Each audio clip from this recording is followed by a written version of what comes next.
بسم الله الرحمن الرحيم الحمد لله رب العالمين والصلاة والسلام على أشرف الأنبياء والمرسلين وعلى آله وصحبه أجمعين أما بعد. ہسٹری آف فقہ، تاریخ الفقہ کے آخر میں چند اصولی مباحث ہیں جن پر انشاءاللہ ہم بات کریں گے. ان میں سے پہلی ہے اجتہاد. اجتہاد کیا ہے؟ مجتہد کسے کہتے ہیں؟ اجتہاد کا دائرہ کار کیا ہے اور اس کی ضرورت اور اہمیت کس حد تک ہے، اس پر انشاءاللہ بھی بات کرتے ہیں. پہلے اجتہاد کی تعریف.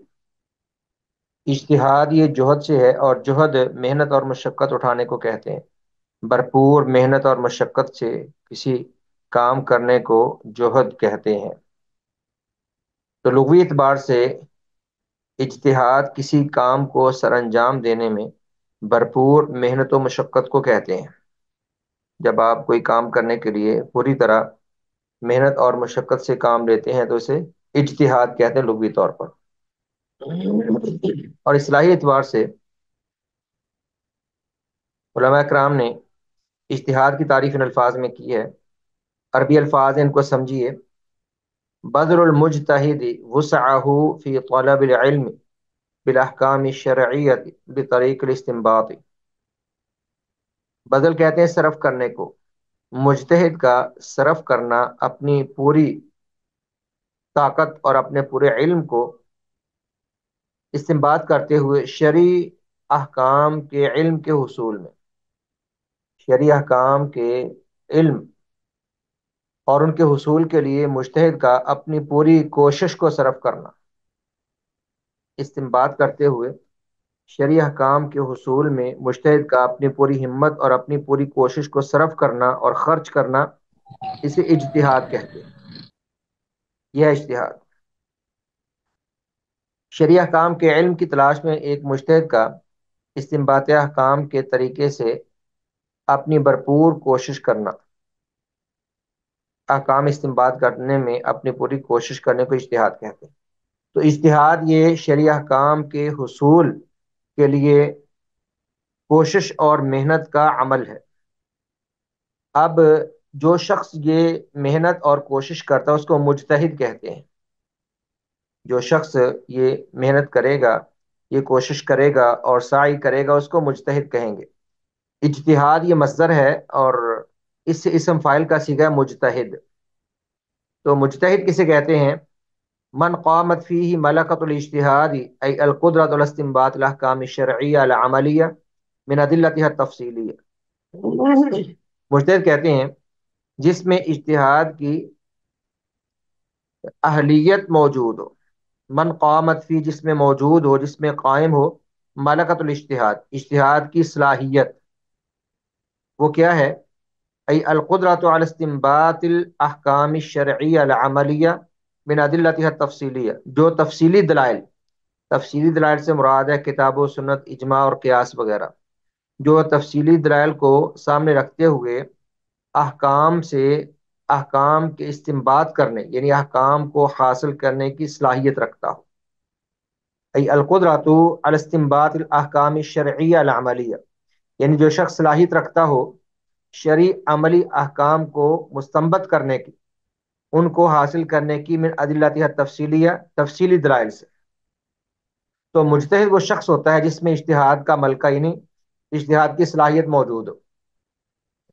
یعنی اس میں تفصیلی مواخذ سے مراد ہے کتاب و سنت وغیرہ. تفصیلی مواخذ سے شریعت کے عملی احکام مستنبط کرنے کی پوری قدرت اور صلاحیت موجود ہے، اسے مجتہد کہتے ہیں. اجتہاد کی شرائط کیا ہے؟ یعنی کن شرائط کے ساتھ کوئی شخص اجتہاد کی طرف آ سکتا ہے یا خود کو اجتہاد کے لائق اور قابل سمجھ سکتا ہے. تو شرائط میں دیکھیے، پہلی شرط ہے کہ مجتہد عقیدے کے اعتبار سے صحیح ہو، کسی شخص یا گروہ کی تقلید میں جکڑا ہوا نہ ہو. جو مقلد ہو وہ تو اجتہاد نہیں کر سکتا. مقلد مجتہد نہیں ہوتا، بلکہ مجتہد وہ ہوتا ہے جو یعنی اوپن مائنڈ ہو، خالی ذہن ہو، کسی مذہب یا کسی مسلک کی طرف جانبداری نہ رکھتا ہو، بلکہ دلیل پر محنت کر کے حکم حاصل کرنا چاہے. اور اس میں اولین شرط یہ ہے کہ وہ عقیدہ کے اعتبار سے صحیح ہو. اس کے عقیدہ میں کوئی فساد، کوئی خرابی یا کوئی بدعت یا خلاف اسلام اس کا نظریہ یا عقیدہ نہ ہو۔ حقیقت میں دو شرطیں ہیں، پہلی ہے کہ عقیدے کے اعتبار سے صحیح سالم ہو، اور دوسرا وہ مقلد نہ ہو، کسی کے تعصب میں گرفتار نہ ہو۔ دوسری شرط یہ ہے، عربی زبان اس قدر سمجھ سکتا ہو کہ اسے عربی عبارتوں کے الفاظ، کلام کے مختلف اسلوب جاننے میں مشکل پیش نہ آئے۔ چونکہ ہمارا سارا ذخیرہ علم، شرعی علوم کا سارا ذخیرہ وہ عربی زبان میں ہے، تو مجتہد کو عربی زبان پر عبور ہونا ضروری ہے، عربی زبان پر عبور ہونا ضروری ہے۔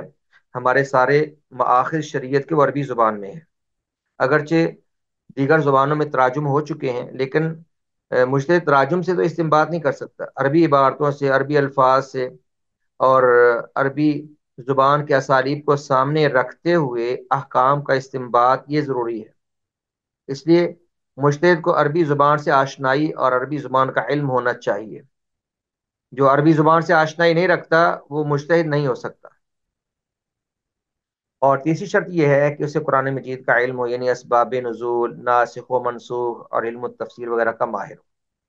قرآن مجید وہ احکام شریعت کا سب سے بنیادی ماخذ ہے، سب سے بنیادی ماخذ اور بنیادی اصول ہے۔ تو قرآن کریم کے تمام پہلوؤں سے تمام علوم پر مجتہد کو دسترس اور پوری آگاہی حاصل ہونی چاہیے۔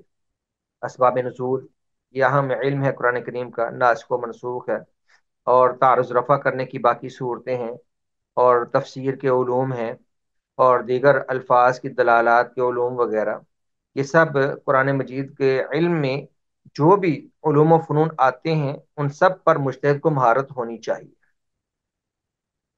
اسی طرح قرآن کریم کے ساتھ ساتھ مجتہد کے لیے سنت کا علم رکھنا بھی ضروری ہے، کیونکہ قرآن و سنت دونوں مل کر ہی احکام شریعت کا ماخذ بنتے ہیں۔ اب سنت کے علم میں علم و روایہ اور علم و درایا دونوں ہونے چاہیے، یعنی علم و روایت سے مراد ہے کہ سند کے احوال جانتا ہو کہ روایت کیسی ہے، علم و روایہ یہ ہے کہ وہ سند کے احوال جانتا ہو کہ روایت کیسی ہے جس سے وہ استدلال کرنا چاہتا ہے، حدیث کیسی ہے، آیا وہ صحیح ہے یا ضعیف ہے، قابل دلیل ہے یا قابل دلیل نہیں ہے، کیا اس کو کہیں پر عقیدہ یا عمل میں یا حکم شرعی میں دلیل بنایا جا سکتا ہے کہ نہیں۔ تو صحیح کا ضعیف سے علم ہونا ضروری ہے۔ علم و رجال یہ روایت ہی کا علم ہے، علم و رجال، رجال کہتے ہیں روات کو، راویوں کو، راویان حدیث کا علم ہونا چاہیے، اور اس سے متعلقہ اصول حدیث کا علم ہونا چاہیے کہ احادیث کی اقسام کیا ہوتی ہیں، اور اس پر جو پوری ایک علم کی صورت میں ایک فن موجود ہے اس پر مجتہد کو آگاہی حاصل ہو۔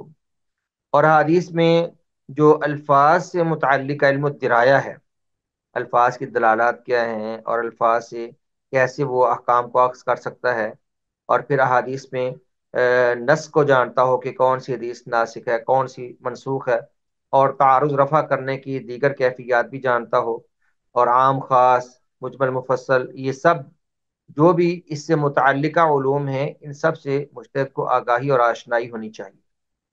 تو قرآن کریم کے تمام علوم کے ساتھ ساتھ سنت کے جمیع علوم کا بھی عالم ہو۔ اسی طرح مجتہد کو یہ بھی علم ہونا چاہیے کہ کن مسائل میں اجماع ہو چکا ہے اور کن میں اختلاف ہے، کیونکہ جو مجمع بھی مسائل ہیں، جو مجمع علیہ مسائل ہیں، ان میں مزید اجتہاد کی ضرورت نہیں ہوتی۔ جن مسائل پر اجماع ہو چکا ہے، اجماع کیا ہوتا ہے کہ ایک وقت کے مجتہدین کسی حکم شرعی پر جمع ہو جائے۔ اب صحابہ کے دور میں کئی مسائل پر اجماع ہو چکا ہے، بعد کے ادوار میں تو اجماع کا دعویٰ مشکل ہے، لیکن صحابہ نے کئی ایک مسائل پر اجماع کیا، جیسے ہمارے جو ارکان اسلام سے متعلقہ مسائل ہیں وہ سارے اجماعی مسائل ہیں۔ نمازیں 5 ہیں، اس پر اجماع ہے، نمازیں فرض ہیں، روزے فرض ہیں، حج فرض ہے، زکوٰۃ فرض ہے، اور جو حرام کے اصول ہیں یہ سب مجمع علیہ ہیں، ان پر اجماع ہے، ان میں کہیں بھی کوئی اختلاف نہیں۔ تو اجماعی مسائل میں مجتہد مغز ماری اور ان میں مزید اجتہاد نہیں کر سکتا۔ تو معلوم ہونا چاہیے کہ کن مسائل میں اجماع ہے اور کن میں اختلاف ہے۔ مختلفی مسائل میں وقت کی مناسبت سے کچھ اجتہاد کی گنجائش ہوتی ہے، اگر گنجائش ہو تو وہاں پر اجتہاد کیا جا سکتا ہے، باقی جن مسائل پر اتفاق ہے اور جن میں اختلاف کی گنجائش ہی نہیں ہے وہاں پر اجتہاد کا اور وہاں پر مزید نیا قول لانے کا کوئی مطلب نہیں ہے۔ اسی طرح مجتہد مقاصد شریعت، احکام کی علتیں اور نصوص کی حکمتوں کا علم رکھتا ہو۔ شریعت کے مقاصد کیا ہیں؟ مقاصد شریعت کا علم ہوگا تبھی وہ روح شریعت کو پہچانے گا کہ شریعت کن مقاصد کے تحت وضع کی گئی۔ تو مقاصد کو سامنے رکھتے ہوئے پھر مجتہد کوئی بات کرتا ہے یا کوئی فیصلہ کرتا ہے۔ مقاصد شریعت کا علم ہونا چاہیے۔ احکام کی علتیں یعنی حکم کے پیچھے علت کیا ہے، علت کیا ہے؟ جیسے ایک چیز حرام ہے تو اس کی علت کیا ہے؟ جیسے شراب حرام ہے تو اس کی علت کیا ہے؟ کہ وہ نشہ آور ہے، تاکہ اس پر دیگر نشہ آور مشروبات کو قیاس کر سکے۔ علت کا علم ہونا چاہیے۔ اور حکمتوں کا علم ہونا چاہیے کہ اللہ تعالیٰ نے احکام کے پیچھے کیا حکمتیں رکھی ہیں۔ یہ علتوں اور حکمتوں کا باب یہ محدود ہے، اور اپنی مرضی سے علتیں اور حکمتیں نہیں نکالی جاتی۔ احکام کی حکمتیں اور احکام کی علتیں اور مقاصد یہ مجتہدین ہمارے اسلاف نے واضح کر دیے ہیں، اور انہی کی روشنی میں ہم ان باتوں کو آگے بڑھاتے ہیں۔ آج کوئی اپنی مرضی سے کسی حکم کی نہ نئی حکمت تلاش کر سکتا ہے، نہ ہی نئی علت تلاش کر سکتا ہے، اور نہ ہی مقاصد شریعت میں اپنی طرف سے کوئی نئے مقاصد کو وضع کر سکتا ہے۔ جی، اب حکمت اور علت میں کیا فرق ہے؟ حکمت سے مراد وہ بندے کی آسانی ہوتی ہے جو اللہ تعالیٰ حکم کے پیچھے جس کو کار فرما رکھتا ہے۔ حکم کے پیچھے مکلف کے لیے جو آسانی یا مکلف کی مصلحت یا فائدہ ہو، اس کو حکمت کہتے ہیں۔ اور علت سے مراد وہ وجہ ہوتی ہے جس پر حکم کی بیس اور بنیاد ہوتی ہے۔ آپ اس کی مثال یوں سمجھیے، جیسے سفر میں روزہ چھوڑنے کی اجازت ہے، اس میں حکمت کیا ہے؟ تاکہ مکلف پر کوئی تنگی نہ ہو۔ اس طرح مرض میں روزہ چھوڑنے کی اجازت ہے، اس میں علت کیا ہے؟ اس میں حکمت کیا ہے؟ حکمت یہ ہے کہ مکلف پر آسانی رہے، جس طرح اللہ فرمایا یرید اللہ بکم الیسر ولا یرید بکم العسر۔ اللہ نے سفر اور مرض میں روزہ چھوڑنے کی اجازت دی، اور فرمایا کہ اللہ تعالیٰ تم پر آسانی چاہتا ہے، اللہ تم پر کوئی تنگی نہیں کرنا چاہتا۔ تو تنگی دور کرنے کے لیے، آسانی کی خاطر اللہ تعالیٰ نے سفر میں روزہ چھوڑنے کی اجازت دی۔ اب اس کے پیچھے وجہ کیا ہے؟ تاکہ مکلف پر آسانی رہے۔ اور علت کیا ہے؟ علت سفر ہے۔ اب تنگی اور مشقت یہ علت نہیں ہے، کہ اگر ہم اس کو علت بنائیں تو پھر تو حالت حضر میں بھی انسان کو بہت سی امور میں مشقت ہوتی ہیں، جیسے جو محنت کام کرتے ہیں، یا جو مزدوری کرتے ہیں، یا جو کٹھن جن کے پیش، لیکن وہاں روزہ چھوڑنے کی اجازت نہیں ہے۔ تو روزہ چھوڑنے میں علت کیا ہے؟ وہ سفر ہے۔ اور حکمت کیا ہے؟ مشقت ہے۔ یہی حکمت اور علت میں فرق ہے، دونوں ایک نہیں ہوتی۔ حکمت سے مراد وہ مصلحت ہے، وہ فائدہ ہے، یا وہ آسانی ہے جو حکم کے پیچھے کار فرما ہوتی ہے۔ اور علت سے مراد وہ وجہ یا وہ سبب ہے جس پر حکم کی بیس اور بنیاد ہے۔ میں نے مثال سے آپ کے سامنے بات واضح کی۔ تو مجتہد کو پتا ہونا چاہیے کہ احکام کی حکمتیں کیا ہیں، علتیں کیا ہیں، مقاصد کیا ہیں، ان سب کو الگ کر سکے، اور ان کو ایسے آپس میں گڈ کر کے، اور آپس میں ان کو مکس کر کے وہ خام خواہ کسی اضطراب کا یا انتشار کا شکار نہ ہو۔ جی، اسی طرح مجتہد کو علم اصول فقہ اور مآخذ شریعت سے احکام مستنبط کرنے کے طریقے معلوم ہونے چاہیے۔ اور سب سے بڑی بات کہ مجتہد میں اجتہاد کی فطری استعداد ہونی چاہیے۔ فطری استعداد ہونا ضروری ہے، یعنی انسان جو کام کر سکتا ہے ظاہر وہی کام کرتا ہے۔ بعض بندے ایک کام نہیں کر سکتے، وہ خواہ مخواہ سے سر کھپائی کرتے ہیں۔ تو جس طرف انسان کا ذہن چلتا ہے کام وہی ہوتا ہے، اور جہاں جو انسان کی اہلیت صلاحیت جہاں بنتی نہ ہو، دھکے سے تو کوئی کام ہوتا نہیں۔ تو فطری طور پر اگر جس کو سلیقہ نہیں ہے ان کاموں کا، وہ اس طرف آئے بھی نہیں۔ تو فطری طور پر اللہ تعالیٰ کی ایک جو خدا داد صلاحیت جسے کہتے ہیں، جس میں صلاحیت ہو اجتہاد کی، وہی اس طرف آئے اور وہی علم اصول فقہ بھی حاصل کرے، مآخذ شریعت کو بھی سمجھے۔ شریعت کے مآخذ یعنی کہاں سے شریعت لی جاتی ہے، کتاب و سنت سے احکام حاصل کرنے کی وہ استعداد رکھتا ہو، اور پھر علم اصول فقہ جانتا ہو، اور دیگر پہلی تمام شرائط کو جمع کرنے والا، وہ مجتہد ہوتا ہے۔ تو مجتہد ہونا کوئی آسان نہیں ہے۔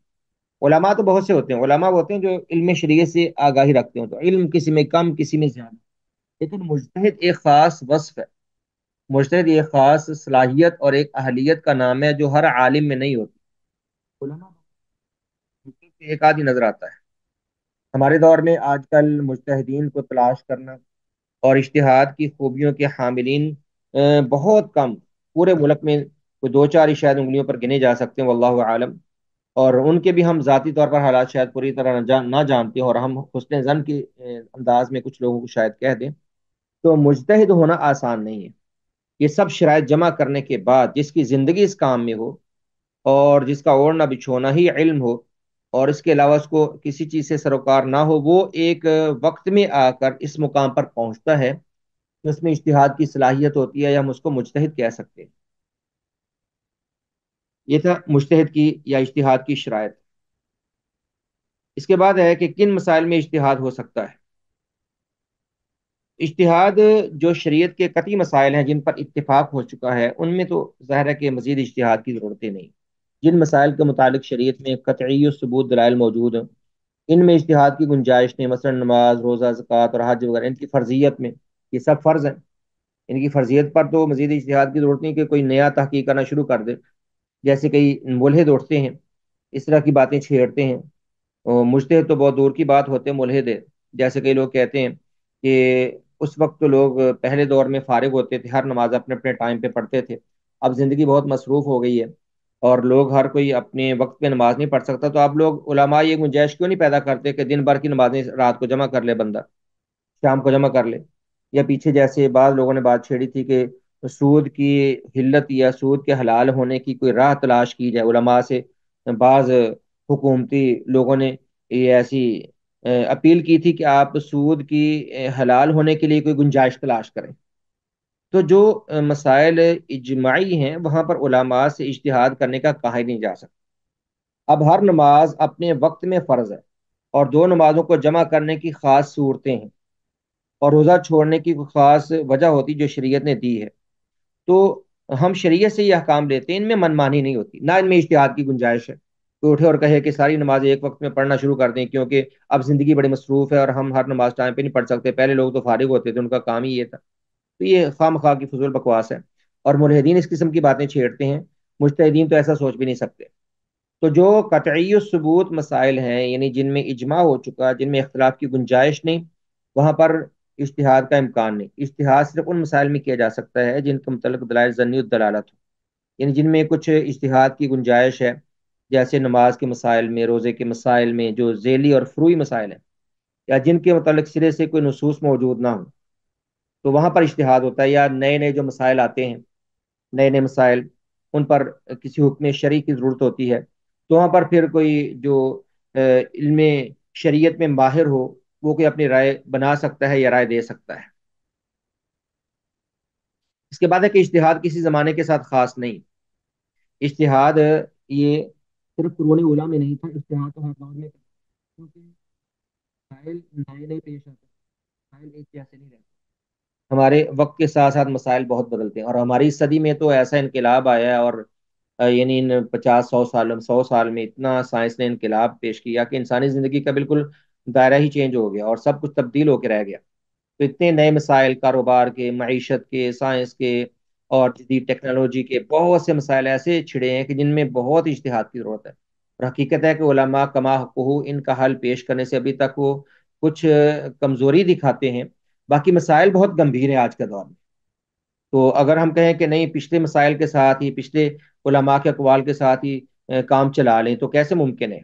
اس لیے اگرچہ فقہ اربعہ کے بعد دعویٰ کیا گیا، کئی کم فہم لوگوں نے دعویٰ کیا کہ صرف ائمہ اربعہ کے زمانے تک اجتہاد تھا، اس کے بعد اجتہاد نہیں ہو سکتا، اجتہاد کا دروازہ بند ہونے کا دعویٰ کیا گیا چوتھی 5ویں صدی ہجری میں، لیکن وہ دعویٰ تعصب اور جمود اور ائمہ اربعہ کی تقلید پر مبنی تھا، اس لیے اس کی کوئی حقیقت نہیں۔ اگرچہ بعض فقہا یہ سمجھتے ہیں کہ ان کے ائمہ کے گزر جانے کے ساتھ ہی اجتہاد کا دروازہ بھی بند ہو چکا ہے، لیکن پھر حقیقت ایسا نہیں ہے، بلکہ اجتہاد کسی بھی زمانے یا وقت میں کیا جا سکتا ہے، کیونکہ اس کا تعلق کسی شخص میں شروط اجتہاد موجود ہونے اور مسائل پیدا ہونے کے ساتھ ہے۔ چونکہ یہ دونوں چیزیں قیامت تک رہیں گی، یعنی کہ ایسے لوگوں کا ایک گروہ جو دین پر ہمیشہ قائم رہے گا، اور وقت بدلنے کے ساتھ ساتھ نئے مسائل کا رونما ہونا یہ بھی یقینی ہے، اس لیے اجتہاد کی ضرورت بھی قیامت تک پیش آتی رہے گی، اور اجتہاد کا دروازہ بند نہیں ہوا۔ اس کے بعد اجتہاد میں تبدیلی۔ اجتہاد بدل سکتا ہے ایک مجتہد کا۔ بس اوقات پہلے ایک اجتہاد ہوتا ہے، بعد میں کسی کو دلیل دوسری مل جاتی ہے، تو وہ ایک مسئلہ میں اجتہاد مختلف ہو سکتا ہے، دو فقہا میں اختلاف ہو سکتا ہے، ایک ہی فقی کا پہلے قول کچھ اور ہو اور بعد میں دلیل کے ملنے سے موقف بدل جائے، یا حالات اور عرف کے بدلنے سے موقف مختلف ہو جائے، یہ کوئی اچنبے کی بات نہیں، یہ کوئی عجیب بات نہیں، بلکہ اس کی گنجائش موجود ہے۔ ہم اس کو مختصر کر کے آگے بڑھ رہے ہیں، کیونکہ اس میٹنگ میں ہم یہ بات ختم کر کے اگلے میٹنگ میں اگلے ٹاپک پر بات کرنا چاہتے ہیں۔ پیچھے صرف 2 لیکچر رہ گئے ہمارے اگلے 2 ہفتوں میں، تو موضوعات ابھی کچھ موجود ہیں۔ اجتہاد کا اجر وہ بہت ہے، جو مجتہد ہو اگر وہ غلطی بھی کھا جائے تو اس کو ایک اجر ملتا ہے، جیسے عمر بن عاص رضی اللہ عنہ سے روایت ہے کہ رسول اللہ صلی اللہ علیہ وسلم نے فرمایا اذا حکم الحاکم فاجتہد ثم اصاب فلہ اجران واذا حکم فاجتہد ثم اخطا فلہ اجر۔ اگر کوئی حاکم یعنی مجتہد اجتہاد کرے، حاکم کسی فیصلے میں، حاکم پہلے دور میں مجتہدین ہوا کرتے تھے، شرعی حاکم جو مجتہد ہو وہ اجتہاد کرے، درست اس کا اجتہاد، اس کو ایک اجر ملتا ہے، اس کو 2 اجر ملتے ہیں، اور اگر اجتہاد میں غلطی بھی کھا جائے تو اس کو ایک اجر ملتا ہے۔ بس وہ اجتہاد کا حامل ہونا چاہیے، یعنی کہ اس کے اندر اجتہاد کی شرائط پوری ہونی چاہیے، اور کما حقوق مجتہد ہونا چاہیے، اور خواہ مخواہ سے وہ تکلف کے ساتھ مجتہد نہ بناؤ۔ تو اجتہاد کا طریقہ کار کیا ہے؟ طریقہ کار یہی ہے کہ پہلے مجتہد وہ کسی بھی مسئلہ کو کتاب و سنت میں دیکھے، کتاب و سنت سے حل ملتا ہے تو کہیں اور جانے کی ضرورت ہی نہیں، کتاب و سنت کے ظواہر منطوق میں، مفہوم میں، ہر طرح سے اس مسئلے کو حل کرنے کی کوشش کرے، اور پھر رسول اللہ علیہ وسلم کے اقوال، آپ کے افعال و تقریرات کو دیکھے، اجماع امت کو دیکھے، اور آخر کار قیاس پر بات آتی ہے، قیاس، استصحاب، مصالح مرسلہ اور دیگر بہت سے دلائل یا بہت سے مآخذ شریعت، جن کا تفصیلی بیان انشاءاللہ آپ اصول فقہ میں پڑھیں گے۔ تو طریقہ کار یہ ہے کہ سب سے پہلے نصوص یعنی کتاب و سنت کو مقدم رکھا جاتا ہے، کتاب و سنت سے استدلال سب سے پہلے ہے، اور پھر وہاں نہ ہو تو پھر ان کے اصولوں سے، یعنی کتاب و سنت نے اگر اس مسئلہ کا حل تفصیلی پیش نہیں کیا تو کتاب و سنت کے اصولوں پر اس مسئلہ کو پرکھ کر انشاءاللہ کہیں نہ کہیں حل مل جاتا ہے۔ تو مجتہد کے سامنے چونکہ پوری شریعت ہوتی ہے، شریعت کے تمام ابواب ہوتے ہیں اور تمام دلائل شریعت ہوتے ہیں، اس لیے کہیں نہ کہیں وہ مسئلہ کی اصل تلاش کر کے اس کی روشنی میں مسئلہ کا شرعی حل تلاش کر لیتا ہے۔ یہ تھا اجتہاد کا ٹاپک، جس کی ہم نے کچھ وضاحت کر دی آپ کے سامنے۔ ابھی ہمارا اگلا موضوع ہے تقلید۔ تقلید پر اجمالی طور پر پیچھے کچھ عرض گزاشت ہو چکی ہے، جب ائمہ کرام کا تعارف کچھ آیا تھا یا مذاہب کا ہم نے تعارف پڑھا تھا۔ ابھی اس پر انشاءاللہ تفصیل سے ہم بات کر لیتے ہیں تاکہ یہ موضوع بھی پوری طرح سمجھ آ جائے۔ پہلے تقلید کی تعریف کیا ہے؟ لغوی اعتبار سے یہ لفظ تقلید قلد یقلد تقلیدا، قلد یقلد تقلیدا سے مصدر ہے، اور قلادہ سے یہ ماخوذ ہے۔ قلادہ کہتے ہیں گلے کے پٹے کو، جانور کے گلے میں جو پٹا ڈالتے تھے یا جو کوئی ہار ڈالتے ہیں اس کو قلادہ کہتے ہیں۔ لغوی اعتبار سے تقلید لفظ قلادہ سے ماخوذ ہے، جس کا معنی پٹا، گلے میں کوئی پٹا یا گلے میں رسی کو کہتے ہیں، جیسے انسان جانوروں کے گلے میں پٹا ڈالتا ہے، رسی ڈالتا ہے ان کو کنٹرول کرنے کے لیے۔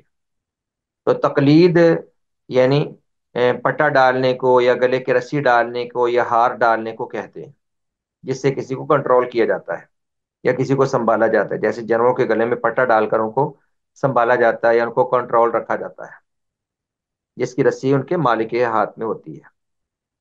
اصطلاحی اعتبار سے تقلید کی مختلف تعریفات ہیں، ان کو سمجھیے آپ لوگ، یہ اہم موضوع ہے۔ امام شوکانی رحمہ اللہ نے تقلید کی تعریف یہ کی ہے، هو العمل بقول الغیر من غیر حجہ۔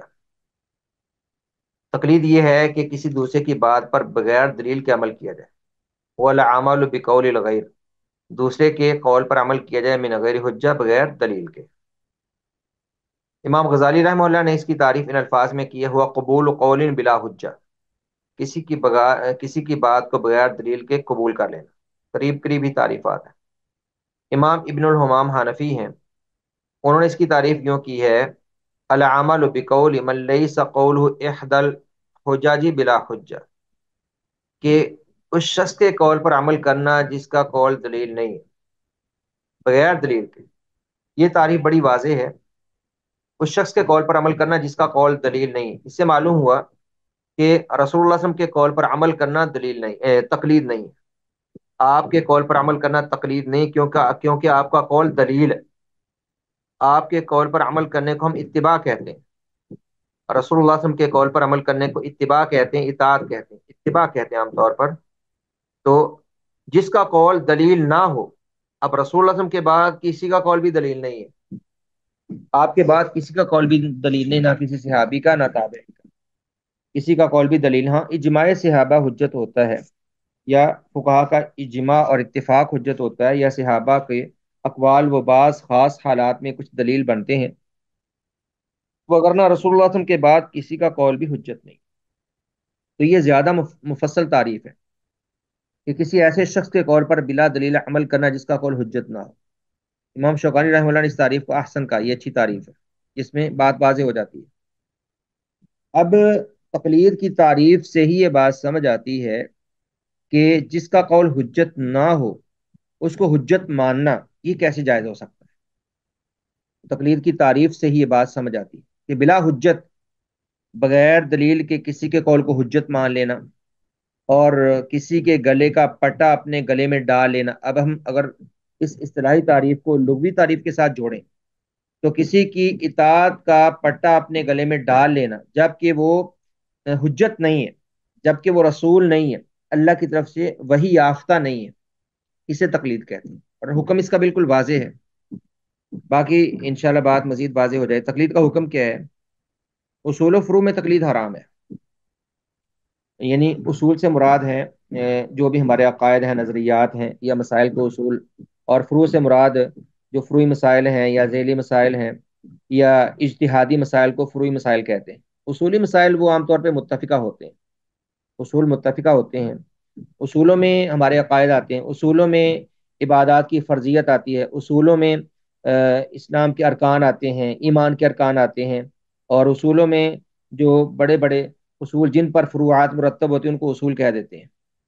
تو اصول ہوں یا فروعی مسائل ہوں، کہیں بھی تقلید جائز نہیں، کیونکہ ہر مکلف سے مراد جس کو اللہ تعالیٰ نے حکم شرعی کا پابند کیا ہے، جو عاقل بالغ، ہر عاقل بالغ اور مکلف سے اطاعت الہی اور اطاعت رسول مطلوب ہے، نہ کہ کسی شخص کی اندھی تقلید۔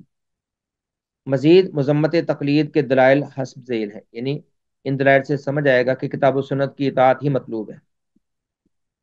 یہ دلائل کتاب و سنت میں یہ چند ایک یہاں پر انہوں نے ذکر کی، اس کے علاوہ اور بہت سے ہیں۔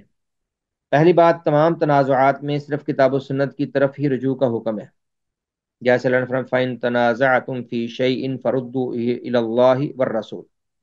آیت کو آغاز سے سمجھی، اللہ نے شروع میں فرمایا یا ایھا الذین آمنوا اطیعوا اللہ واطیعوا الرسول واولی الامر منکم، اے ایمان والو تم اطاعت کرو اللہ کی اور اللہ کے رسول کی اطاعت کرو، اور اولو الامر کی۔ اولو الامر سے مراد حکمران یا علماء ہوتے ہیں جو اللہ کی اطاعت کے دائرے میں حکم دو۔ اب اس پر غور کیجئے، اللہ نے فرمایا اطیعوا اللہ واطیعوا الرسول واولی الامر، یعنی اللہ اور رسول کے ساتھ اللہ نے اطیعوا کا لفظ بولا ہے، لیکن اولی الامر کے ساتھ اللہ نے اطیعوا کا لفظ نہیں بولا۔ معلوم ہوا کہ ان کی اطاعت، اولو الامر کی اطاعت وہ مستقل نہیں ہے، ان کی اطاعت اللہ اور اس کے رسول کی اطاعت کے روشنی میں ہے بس، اور مستقل اطاعت ہے صرف اللہ اور اس کے رسول کی۔ آیت کیا ہے؟ یا ایھا الذین آمنوا اطیعوا اللہ واطیعوا، سورۃ النساء کی آیت ہے 59۔ اس آیت کو آپ بعد میں اس کی تفسیر ضرور دیکھیے، آیت کا اسلوب کیا ہے۔ یا ایھا الذین آمنوا اطیعوا اللہ واطیعوا الرسول، اے ایمان والو اطاعت کرو اللہ کی اور اللہ کے رسول کی اطاعت کرو، واولی الامر منکم، اور اولو الامر کی۔ پھر فرمایا فَإِن تَنَازَعْتُمْ فِي شَيْءٍ فَرُدُّوهُ إِلَى اللَّهِ وَالرَّسُولِ، اگر کسی چیز میں اختلاف ہو جائے تو اس کو اللہ اور اس کے رسول کی طرف لوٹا دو۔ پھر نہیں کہا شریعت نے کہ اولو الامر کی طرف لوٹا دو، اختلاف کا حل اللہ اور اس کے رسول کے ہیں، یعنی کتاب و سنت میں تلاش کرو۔ تو معلوم ہوا کہ کسی کے قول کو یوں حجت نہیں سمجھا جا سکتا کہ اس کے ہاں کسی اختلاف کا حل تلاش کیا جائے۔ اگر کہیں پر کچھ اختلاف کا حل تلاش کرنا ہے یا اطاعت کا اصل تلاش کرنا ہے تو وہ صرف اللہ اور اس کے رسول ہی کی ذات ہے۔ یہ ایک آیت ہے، اور بہت سی آیات، اتبعوا ما انزل الیکم من ربکم ولا تتبعوا من دونہ اولیاء۔ اللہ نے کہا کہ اللہ نے جو تمہاری طرف نازل کیا، جو اللہ کی طرف سے تم پر نازل ہوا، تمہاری طرف جو قرآن یا سنت آیا اسی کی اتباع اور پیروی کرو، اور اس کو چھوڑ کر اپنے اولیاء کے پیچھے نہ چلو، اپنے اولیاء کے، اپنے بزرگوں کے، اللہ کے شریکوں کے پیچھے نہ بھاگو۔ اس طرح اللہ نے فرمایا، یا ایھا الذین آمنوا اطیعوا اللہ و اطیعوا الرسول ولا تبطلوا اعمالکم، اے ایمان والو اطاعت کرو اللہ کی اور اطاعت کرو اللہ، اور اپنے اعمال کو ضائع نہ کرو، یعنی ان دونوں کی کو چھوڑ کر کسی اور کے پیچھے لگ کے اپنے اعمال کو باطل اور بیکار اور برباد نہ کرو۔ یہ اور بھی شمار اطیع اللہ و اطیع الرسول کا لفظ تو قرآن کریم میں آپ بار بار پڑھتے ہیں جی۔ اسی طرح یہ انہوں نے بس ایک دلیل دی، اور بہت سے دلائل کتاب و سنت میں موجود ہے۔ کتاب و سنت سے یا کسی صحابی، تابعی اور امام سے تقلید شخصی کی اجازت ثابت نہیں، نہ کتاب و سنت میں ہے، اور نہ کسی صحابی سے، نہ تابعی، اور نہ کسی امام سے۔ آگے ائمہ کے اقوال آ جائیں گے کہ انہوں نے کیا کہا۔ اور لفظ تقلید تو انسانوں کے لیے ہے ہی نہیں، بلکہ یہ ایک یعنی کہہ لیے کہ حقارت کا لفظ ہے، بلکہ جانوروں کے لیے استعمال کیا جاتا ہے، جیسے قرآن نے کہا وللقلائد، قلائد جانوروں کے گلوں کے پٹوں کو کہتے ہیں، اور پٹے پہنائے گئے جانوروں کی بے حرمتی نہ کرو، یعنی جن کو حج کے موقع پر قربانی کے لیے وقف کیا جاتا ہے، تو قلائد قلادہ سے ہے، وہ جانوروں کے پٹوں کو کہتے ہیں۔ اور حدیث میں ہے کہ رسول اللہ صلی اللہ علیہ وسلم نے ایک قاصد کو یہ کہہ کر بھیجا، لا تبقین فی رقبت بعیر قلادۃ من وتر او قلادۃ الا قطعت، یہ اونٹ کے گلے کے پٹے کو آپ نے یہاں پر قلادہ کے لفظ میں بیان کیا ہے۔ کسی بھی اونٹ کی گردن میں مضبوط داغے کا پٹا، یا کہا کہ کوئی بھی پٹا ہرگز نہ چھوڑنا۔ وہ جو غیر اللہ کے نام پر داغے باندھتے تھے، یا ایسے تیز قسم کے پٹے ڈالتے جس سے جانوروں کی گلوں کو، ان کے یعنی گریبانوں کو نقصان ہوتا یا ان پر کٹ لگتا، اس وجہ سے بھی منع کیا گیا۔ اور دوسرا وہ غیر اللہ کے نام پر، بتوں کے نام پر پٹے وغیرہ ڈالتے تھے۔ یہ دو وجوہات ہیں یہاں پر جس وجہ سے آپ نے ان پٹوں کو کاٹنے کا حکم دیا، یا تو ان کے مضر اور تیز ہونے کی وجہ سے جانوروں کے جسموں کو جو اذیت دیتے ہیں اس وجہ سے، یا غیر اللہ کے جو پٹے پہنائے جاتے تھے۔ تو فرمایا کہ کسی بھی ان کی گردن میں جو مضبوط دھاگے کا تیز دھاگا ڈالا کسی نے، یا کوئی پٹا جو کسی غیر اللہ کے نام پر ڈالا گیا، اسے ہرگز نہ چھوڑنا بلکہ اسے کاٹ دینا۔ تو خیر قلادہ کا لفظ آیا جو جانور کے گلے کے پٹے کو کہتے ہیں۔ اور لغت کی معتبر کتابیں موجود ہے کہ لفظ تقلید کا معنی کسی کے گلے میں پٹا ڈال دینا ہے، کسی کی بات کو بغیر سوچے سمجھے اپنا لینا ہے۔ جیسے مشرکین یہ بات کہا کرتے تھے، انا وجدنا آباءنا علی امت و انا علی آثارہم مہتدون، ہم نے اپنے باپ دادا کو ایک مذہب پر پایا اور ہم انہی کے نقش قدم پر چل کر راہ یافتہ ہیں، ہم انہی کی نقش قدم پر چلنا چاہتے ہیں۔ تو تقلید یہ کفار نے کی اپنے باپ دادا کی، اور برباد ہوئے۔ معلوم ہوا کہ اپنے بڑوں کی اندھی تقلید کرنا مشرکین کا عمل تھا۔ اللہ تعالیٰ نے عیسائیوں اور یہودیوں کے بارے میں کہا، اتخذوا احبارهم ورهبانهم اربابا من دون اللہ، یعنی انہوں نے، یہودیوں عیسائیوں نے اللہ تعالیٰ کو چھوڑ کر اپنے عالموں اور درویشوں کو اپنا رب بنا لیا۔ جب یہ آیت نازل ہوئی تو حضرت عدی بن حاتم جو سابقہ عیسائی تھے، انہوں نے کہا، یا رسول اللہ صلی اللہ علیہ وسلم، عیسائیوں نے تو اپنے نبی حسیسہ کو رب نہیں بنایا، اپنے درویشوں کو، اپنے علماء کو رب نہیں بنایا۔ آپ نے بنایا کہ بھائی عدی ایسا تو کیا ہے کہ تمہارے علماء نے، تمہارے راہبوں نے جس چیز کو حلال کیا تم نے اس کو حلال سمجھا، جس کو انہوں نے حرام کہا تم نے اس کو حرام سمجھ لیا اپنے لیے۔ تم نے اللہ کا اختیار حلت و حرمت کا، حلال اور حرام قرار دینے کا اختیار ایک اللہ کے پاس ہے، تو تم نے یہ اختیار غیر اللہ کو سونپ دیا، تو گویا تم نے ان کو رب ہی بنا دیا۔ تو حکم شرعی بیان کرنے کا اختیار، یعنی حکم شرعی کو وضع کرنے کا اختیار صرف اللہ تعالیٰ کے پاس۔ نبی بھی واضح شریعت نہیں ہے، اور رسول اللہ صلی اللہ علیہ وسلم کے بارے میں بھی کتنی حدیث میں آتا ہے کہ جب آپ سے کوئی مسئلہ پوچھا جاتا تو آپ انتظار کرتے تھے وحی کا، جیسے قرآن نے کہا، وَمَا يَنطِقُ عَنِ الْهَوَىٰ إِنْ هُوَ إِلَّا وَحْيٌ يُوحَىٰ، اسی لیے آپ کا قول حجت ہے کہ آپ اللہ تعالیٰ کی وحی سے بولتے تھے، جو اللہ حکم دیتا آپ وہی بات کرتے تھے۔ تو یہ اللہ کا اختیار ہے وضع شریعت کا، جو اللہ رسولوں پر اپنے احکامات کو نازل کرتا تھا، اور رسول بیان شریعت کرتے تھے، اور اس رسولوں کے بعد کسی پر وحی نازل نہیں ہوتی۔ تو اللہ نے اس لیے عیسائیوں کے بارے میں کہا کہ انہوں نے اللہ کو چھوڑ کر اپنے عالموں اور درویشوں کو رب بنا لیے، یعنی ان کو حلال و حرام کا اختیار دے دیا۔ علماء کو رب بنانے کا مطلب رسول اللہ صلی اللہ علیہ وسلم نے یہ بتلایا کہ جس چیز کو علماء حلال کہیں اسے حلال کہہ دینا، اور جسے وہ حرام کہیں اسے حرام قرار دے دینا۔ اور جہنمی لوگ اسی اندھی تقلید کی وجہ سے، جو اپنے وڈیروں اور اپنے سرداروں اور اپنے بزرگوں کے پیچھے لگے رہے، ان کی صدا جہنم یہ بلند ہوگی۔ جہنمی لوگ آگ میں یہ صدا لگائیں گے، یعنی آواز بلند کریں گے کہیں گے ربنا انا اطعنا سادتنا و کبراءنا فاضلونا السبیل ربنا آتهم ضعفین من العذاب والعنهم لعنا کبیرا۔ اے ہمارے رب، ہم نے اپنے سرداروں اور اپنے بڑیروں کی اطاعت کی، اللہ نے انہوں نے ہمیں راہ راست سے گمراہ کر دیا، اللہ تو انہیں دوہرا عذاب دے اور ان پر بڑی لعنت کر۔ تو بڑوں کے طریقہ کار پر آنکھیں بند کر کے اندھے ہو کر چلنا، یہ اس کا وبال ہے۔ اور حدیث میں آتا ہے کہ رسول اللہ صلی اللہ علیہ وسلم نے آخری خطبہ حجۃ الوداع میں اپنے الفاظ کہے تھے کہ رسول اللہ صلی اللہ علیہ وسلم نے امت کو گمراہی سے بچانے کے لیے صرف دو ہی چیزیں پیچھے چھوڑی ہیں، ایک قرآن اور دوسری سنت، جیسا کہ حدیث میں ہے ترکت فیکم امرین لن تضلوا ما تمسکتم بہما کتاب اللہ و سنت نبی۔ فرمایا کہ تمہیں دو چیزیں چھوڑ جا رہا ہوں، اس کو اگر تھامے رکھو گے تو کبھی گمراہ نہیں ہوگے۔ قرآن میں ولا تقف ما لیس لک بہ علم، جس بات کا تمہیں علم ہی نہ ہو اس کے پیچھے مت پڑو، اور تقلید علم نہیں بلکہ جہالت ہے۔ جیسے امام ابن قیم فرماتے ہیں کہ اہل علم کا اتفاق ہے کہ تقلید علم نہیں ہے۔ اللہ فرمایا اتبعوا ما انزل الیکم من ربکم ولا تتبعوا من دون اولیاء۔ حضرت مسعود رضی اللہ تعالیٰ عنہ کا ایک قول بھی ہے یہاں پر کہ لا یقلدن احدکم دینہ رجلا ان آمن آمن و ان کفر کفر فإنه لا اسوة فی الشر۔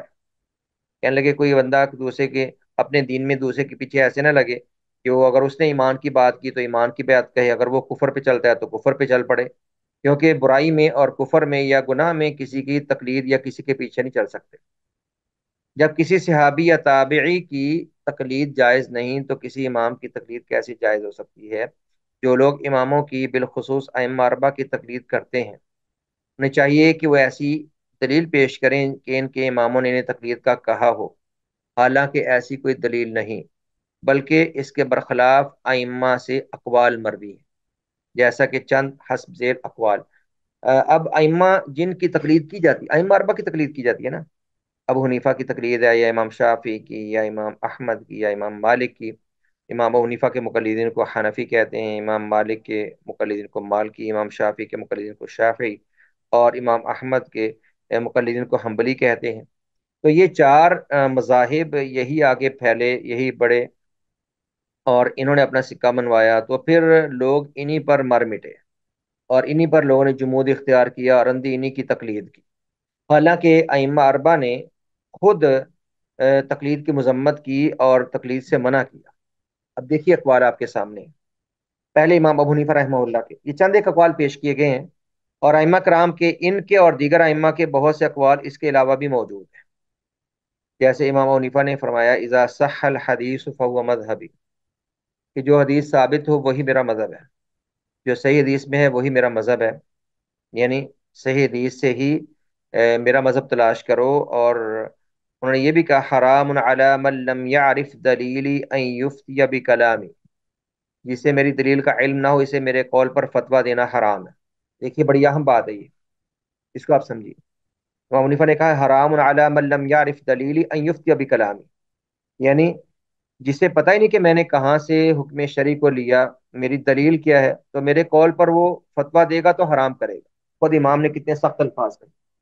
اب حنفی اپنے قول امام کو ہی حرف آخر ماننے، اسی کو نص اور اسی کو دلیل کا درجہ دیں، تو یہ خود امام کے قول کی مخالفت ہے۔ ان کا کہنا یہ ہے کہ تم میرے قول پر فتویٰ نہ دو بلکہ میری دلیل کو تلاش کرو اور اس دلیل کے مطابق فتویٰ دو۔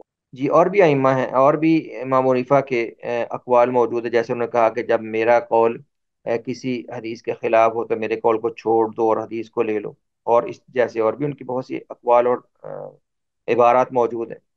اس کے بعد امام شافعی رحمہ اللہ کی اقوال دیکھیے۔ امام شافعی رحمہ اللہ کا قول ہے کہتے اذا وجدتم فی کتابی خلاف سنت رسول اللہ صلی اللہ علیہ وسلم فقولوا بسنت رسول اللہ صلی اللہ علیہ وسلم ودعوا ما قلت، جب تمہیں میری کتاب میں حدیث کے خلاف کوئی بات ملے تو تم حدیث کو لو اور میری بات کو چھوڑ دو۔ اذا وجدتم فی کتاب، جب تم پاؤ میری کتاب میں خلاف سنت رسول اللہ رسول کی سنت کے خلاف کوئی بات، فقولوا بسنت رسول اللہ رسول کی سنت کے مطابق بات کہو، ودعوا ما قلت، اور جو میں نے کہا جو میرا قول ہے اس کو چھوڑ دو۔ اسی طرح امام شافعی رحمہ اللہ نے یہ بھی کہا کل ما قلت فکان عن النبی صلی اللہ علیہ وسلم خلاف قولی، مما یصح فحدیث النبی اولا فلا تقلدون. عبارت کو سمجھیے. کہتے کل ما قلت، ہر وہ قول جو میں نے کہا ہو، جو بھی بات میں نے کہی ہو، فکان عن النبی صلی اللہ علیہ وسلم خلاف قولی، اور نبی الاسلام کی حدیث میرے قول کے خلاف ہو، مما یصح جو بھی ثابت ہے آپ کی حدیث، فحدیث النبی اولا، تو حدیث نبی ہی حق رکھتی ہے کہ اس کو لیا جائے. فلا تقلدن، تو میری تقلید مت کرنا. میرا قول جو بھی ہو لیکن نبی اکرم صلی اللہ علیہ وسلم سے اس کے خلاف ثابت ہو جائے تو نبی اکرم صلی اللہ علیہ وسلم کی حدیث واجب الاتباع ہوگی اور میری تقلید ناجائز ہوگی. امام شافعی نے کہا. امام مالک رحمہ اللہ کہتے ہیں انما انا بشر اخطئ و اصیب فانظروا فی رأیی فکل ما وافق الکتاب والسنۃ فخذوه وکل ما لم یوافق الکتاب والسنۃ فاترکوه. امام مالک کہتے ہیں انما انا بشر، کہ بھئی میں تو بس ایک انسان ہوں، اخطئ و اصیب، میں غلطیاں بھی کرتا ہوں اور میرے اقوال صحیح بھی ہیں. فانظروا فی رأیی، تو میرے اقوال، میری رائے کو دیکھو. فکل ما وافق الکتاب والسنۃ فخذوه، تو جو میری رائے کتاب و سنت کے موافق ہو اس کو لو. وکل ما لم یوافق الکتاب والسنۃ فاترکوه، اور جو کتاب و سنت کے مطابق نہ ہو اس کو چھوڑ دو. واضح قول ہے. اور امام مالک نے یہ بھی کہا تھا کہ کل احد یؤخذ من قوله ويرد عليه الا رسول اللہ صلی اللہ علیہ وسلم، کہ ہر شخصیت کے قول کو لیا بھی جا سکتا ہے، چھوڑا بھی جا سکتا ہے. ہر ایک کی بات وہ قبول بھی کی جا سکتی ہے اور چھوڑی بھی جا سکتی ہے سوائے رسول اللہ صلی اللہ علیہ وسلم. تو بات آپ ہی کی حجت ہے، ہماری بات حجت نہیں. اور امام احمد رحمہ اللہ کا قول دیکھیے، وہ فرماتے تھے لا تقلدنی ولا تقلد مالکا ولا الشافعی ولا الاوزاعی ولا الثوری وخذ من حیث اخذ، کہ ہرگز میری تقلید مت کرو، نہ مالک کی تقلید کرو، نہ شافعی کی، اور نہ امام اوزاعی کی، نہ سوری کی. یہ بھی ائمہ ہیں اوزاعی اور سوری. اور وہاں سے لو جہاں سے انہوں نے لیا، یعنی جب کتاب و سنت سے انہوں نے علم لیا تو تم بھی کتاب و سنت سے علم لو اور ہماری تقلید نہ کرو. امام احمد کہتے ہیں میری تقلید نہ کرو اور نہ مالک، شافعی، اوزاعی، سوری کی تقلید کرو، بلکہ وہاں سے مسائل اخذ کرو جہاں سے انہوں نے اخذ کیے. تو ائمہ کرام تو اپنے ان اقوال کے ساتھ بری الذمہ ہیں اپنے بعد میں آنے والے متعصب مقلدین سے. ائمہ کرام نے شریعت کی تشریحات پیش کی ہیں، ان کا کام وضع شریعت نہیں تھا بلکہ شریعت کی تشریحات پیش کرنا تھا. تو ائمہ کرام نے شریعت کی تشریحات پیش کی اور بڑی اچھی اور اعلیٰ تشریحات پیش کی. باقی وہ حجت نہیں ہے اور وہ بشر تھے، ان سے غلطیوں کے امکان تھے. ہاں کسی سے کم غلطیاں ہوئیں، کسی سے زیادہ غلطیاں ہوئیں، اور 100% سب کے اقوال درست نہیں ہیں. جب کسی کے 100% اقوال درست نہیں ہیں تو اس کے مذہب پر اور اس کی شخصیت پر مر مٹنا بھی درست نہیں ہے. اس لیے مسلمان وہ دلیل کا طالب ہوتا ہے، شخصیت پرست نہیں ہوتا. دلیل پر چلنے والا، جیسے اللہ تعالیٰ نے فرمایا کل ہذہ سبیلی ادعو الی اللہ علی بصیرۃ انا ومن اتبعنی، بصیرت اور دلیل پر چلنے والا ہی مسلمان ہوتا. اور کوئی شخصیت اس کے یعنی نبی اسلام کے بعد کسی بھی شخصیت کو پکڑ لینا، اس کے ہر قول کو دین ماننا، یہ ہے تقلید. اندھے ہو کر اس کے پیچھے لگے رہنا اور بغیر دلیل کے اس کے پیچھے اپنی پوری زندگی گزار دینا، اسے اندھی تقلید کہتے ہیں، جس کا شریعت میں کوئی جواز نہیں. آخر میں ہے مقلدین کے دلائل اور ان کے جوابات. مقلدین ایسے یعنی گھسے پٹے باتیں کرتے ہیں اور قرآن و سنت کے دلائل سے کچھ اپنی بات بنانے کی کوشش کرتے ہیں، لیکن ان کا استدلال انتہائی کمزور ہے. دیکھیے کیا ہے یہ، کہتے ہیں لیتفقہوا فی الدین وَلِيُنذِرُوا قَوْمَهُمْ، کہ کچھ لوگ دین میں فہم حاصل کر کے اپنی قوم کو اللہ کے عذاب سے خبردار کریں. تو کہتے ہیں جو اللہ کے عذاب سے خبردار کریں گے، جو دین میں فہم حاصل کریں، ان کا قول حجت ہوگا. یہاں اللہ نے کہا ہے ان کا قول حجت ہے.